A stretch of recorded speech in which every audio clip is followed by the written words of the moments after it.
Sipag naman na asawa ko. May delivery ka pa ngayon? Hayaan mo na. Huling araw ko na naman sa Express Bilis. At plano kong tapusin ang lahat ng obligasyon ko sa kanila. Gusto ko nga matapos rin yung mga delivery ng maaga para makauwi ako dito kaagad eh. Grabe, no? Parang kailan lang di natin alam kung paano tayo magsisimula. Ngayon, kumpleto na lahat ng papeles mo papuntang Canada, yung visa mo, yung ticket mo. Diba? Hindi natin naisip pero ngayon, 2 linggo na lang. Lalarga na tayo papuntang Canada. Aasenso na tayo. At matutupad na rin lahat ng pangarap natin. Sana lang, pagbalik ko, masundan na natin si baby.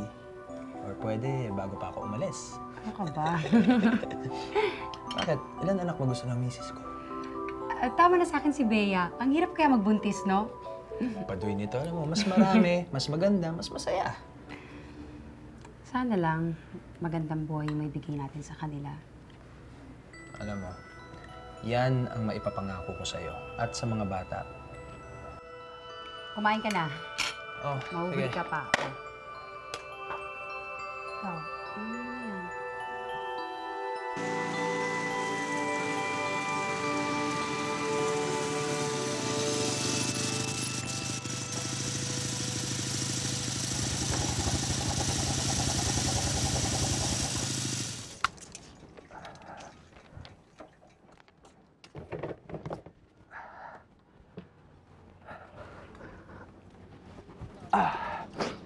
Ay, inaanak. Ay, Ninang. Ano pa? Totoo bang nag-resign ka na sa trabaho mo? Oo, na-aprobahan ko kasi yung application ko sa Canada eh. Actually, last day ko na ngayon sa trabaho. Naku. Ay, ang mabuti pa eh. Dito ka naman ang halian ngayon ha. At na makapagkwentuhan tayo bago ka umalis. Ay, alam mo ho, dumaan lang ako para idaan yung kulang ko sa inyo.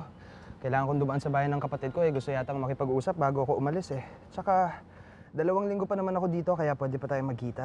Ganun. Ay, naku, ikaw ang bahala. Kaya lang, mawawalan na pala ako na isang suki at wapong inaanak. Kaya lang naman, mas mabuti na doon, mas aasenso ka. Tingnan na lang ho natin. Oh, to. Sige ho. Puno ng pag-asa si Alan na magiging mas maganda ang buhay ng kanyang pamilya sa kanyang pakikipagsapalaran sa Canada. Subalit, sa isang iglap lamang, nakatakdang madurog ang pag-asang ito.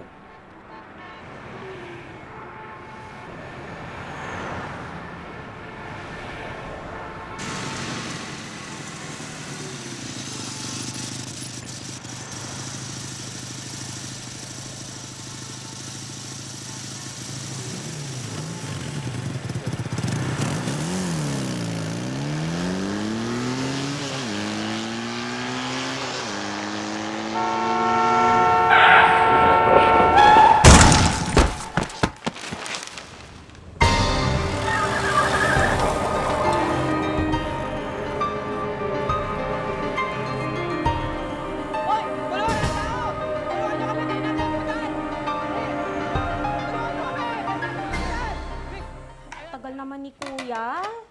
Itong pagkain lumalamig na. Ano ate?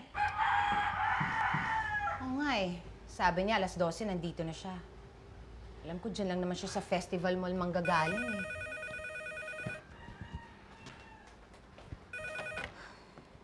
Hello? Oo, ako nga. Saan ho to? Sa Express Bilis. Bakit po? Ano po? Ate, bakit?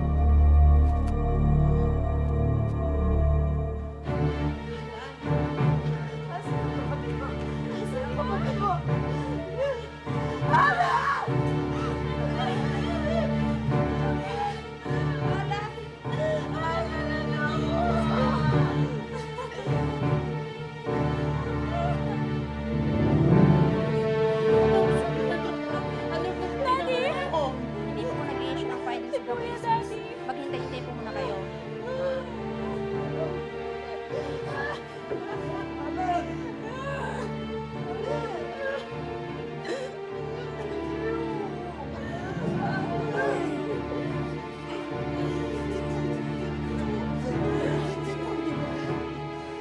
Malubhang tinamaan ang bungo ni Alan pati ang buto mula sa kanyang kaliwang tuhod paakyat sa baywang nang dahil sa aksidente.